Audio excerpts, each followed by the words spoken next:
Hello guys, magandang tanghali sa inyo lahat. Nandito po muli tayo sa Landos Jewelry. Guys, mayroon tayong bagong ipalalagay na naman na bato ngayon kay magiting na tagalagay natin ng bato. So, kasama natin sila ngayon guys, sa katabi ko lang. Ito lang. Oh, ito. Hello. Mag-hi ka naman sa mga fans mo. Hi, fans. Yan. Ito guys yung design natin na gagawin. So, ito yung kokopyahin natin. So, ito yung hikaw niya. Nalagyan natin siya ng bato sa, bali 3 layer.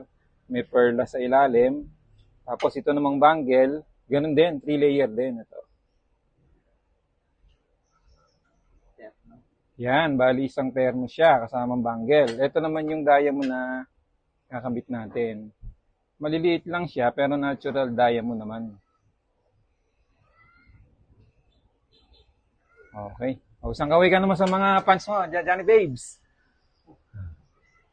So guys, pag nalagyan ng bato yan, update ulit namin kayo. Yung una namin video, yung nakaraan, kinuha na agad kasi ng may-ari, hindi namin naipakita sa inyo yon.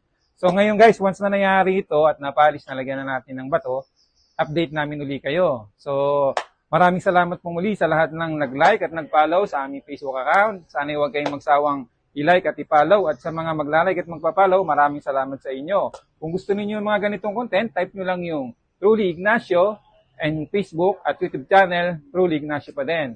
So hanggang doon na lang guys. Maraming salamat sa inyo. Isang maulang tanghali sa inyong lahat. Thank you.